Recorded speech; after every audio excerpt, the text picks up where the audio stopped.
হয়তো আধা ঘন্টা সময় পেলে আমাদেরকে হত্যা করে ফেলতো।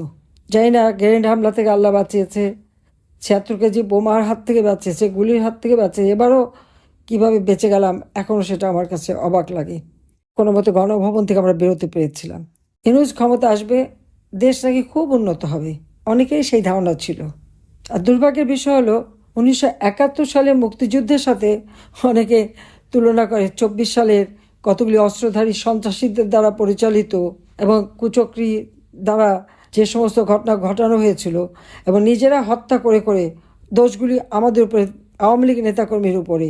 আর যারা হত্যাকাণ্ড ঘটিয়েছে, অগ্নিসন্ত্রাস করেছে, যারা ধ্বংস করেছে, তাদেরকে দেওয়া হয়েছে ইনডেমনিটি। এই ইনডেমনিটি দিয়েই তো তারা, দায় মুক্তি দিয়েই তো তারা প্রমাণ করেছে যে এরা এই অপরাধী। আর আমাদের আওয়ামী লীগের নেতাকর্মী, তাদের বিরুদ্ধে মামলা, হামলা, অত্যাচার, নির্যাতন চলছে, এখনও চলছে। শুনলাম আওয়ামী লীগের নাকি শেষ করে দেবে। ইউনূস নাকি দারিদ্র বিমোচন করে দারিদ্রকে একেবারে মিউজিয়ামে পাঠাবে। কারণ ইউনূস তো মিউজিয়ামে পাঠাবে কি, সেই এখন মিউজিয়ামে যাওয়ার উপযুক্ত হয়ে গেছে। কারণ তার দুঃশাসনে জনজীবন নাবিশ্বাস উঠেছে, তার সাথে তার যে দোসররা। আজকে তারা একদিকে চাঁদাবাজি, মাস্তানি। আপনারা একটু তাকে দেখেন তো, ক্ষমতায় 1 বছরও আসে নাই, একজনের কি পরিমাণ চর্বি জমেছে। নাদুস নুদুস চেহারার খোলতায়, গাড়ি বাড়ি দামি। কত বড় দুর্নীতিবাজ হলে এত দ্রুত এত সম্পদের মালিক হয়ে যেতে পারে? যেমন ইউনূস তেমন তার বাহিনী।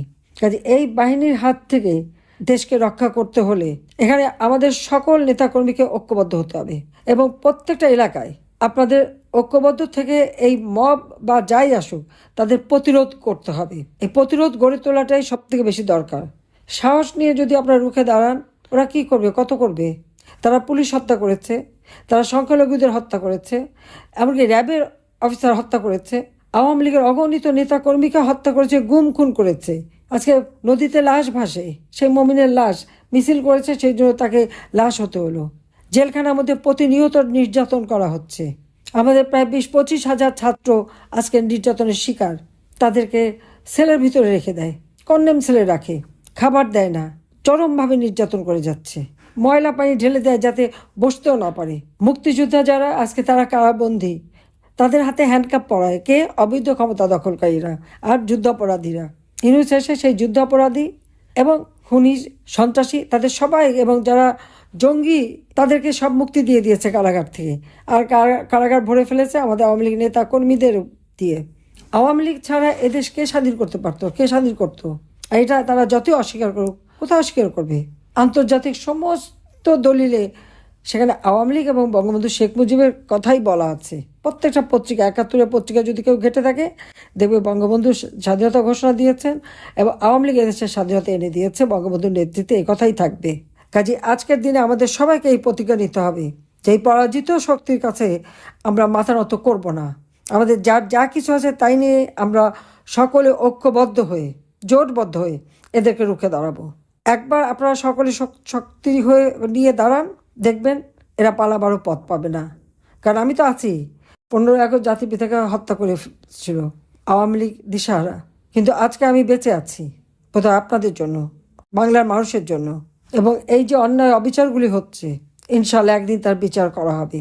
কিন্তু তার আগে আমাদের সকলকে, জনগণকে সাথে নিয়ে, কৃষক, শ্রমিক, আজকে কৃষক সার পায় না। কাজে কৃষক, শ্রমিক, মেহনতি মানুষ, ইন্ডাস্ট্রি বন্ধ, শ্রমিক বেকার, গার্মেন্টসের সমস্ত অর্ডার চলে গেছে অন্য দেশে, বিভিন্ন দেশ ভিসা বন্ধ করে দিয়েছে, সেখানে আর আমাদের কর্মী যেতে পারে না। শান্তিরক্ষা মিশনে আমাদের এখন 1 নম্বরে ছিলাম, এখন 3 নম্বরে নেমে গেছি। কোন উন্নয়নটা করতে পারলো ইউনূস? কিসের উন্নয়ন? জঙ্গির উন্নয়ন, সন্ত্রাসের উন্নয়ন, দুর্নীতির উন্নয়ন, চাঁদাবাজির উন্নয়ন, মাস্তানির উন্নয়ন, আওয়ামী লীগ নিধনের উন্নয়ন, এইটুকু করতে পেরেছে। আর কিছু দিতে পারেনি মানুষকে, কিন্তু নিজে নিয়েছে, সমানে নিচ্ছে, সব টাকা পয়সা পাচার করছে। 6,000 টাকা বেতনের কর্মচারী এখন 5,000 কোটি টাকার তার ফিক্সড ডিপোজিট, শুধু বাংলাদেশে, আর বিদেশে তো আছেই। কাজে এই দুষ্ট চক্রের হাত থেকে আমাদের দেশকে রক্ষা করতে হলে সবাইকে ঐক্যবদ্ধ হতে হবে, রুখে দাঁড়াতে হবে। আমি সেই লক্ষ্য নিয়েই আমি আপনাদের সাথে কথা বলছি যে আপনারা সবাই এক হয়ে যার যার নিজের এলাকাকে আগে সুরক্ষিত করুন। যারা আপনার ঘর পুড়িয়েছে, যারা মব করেছে, তাদেরকে চিহ্নিত করুন।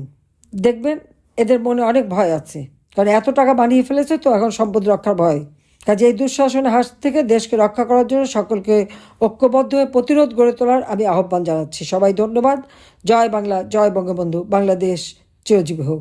ইনশাআল্লাহ বিজয় আমাদের হবে, বাঙালি জাতির বিজয় হবে, আর এই পরাজিত শক্তি এদের আবার পরাজয় হবে। খোদা হাফেজ।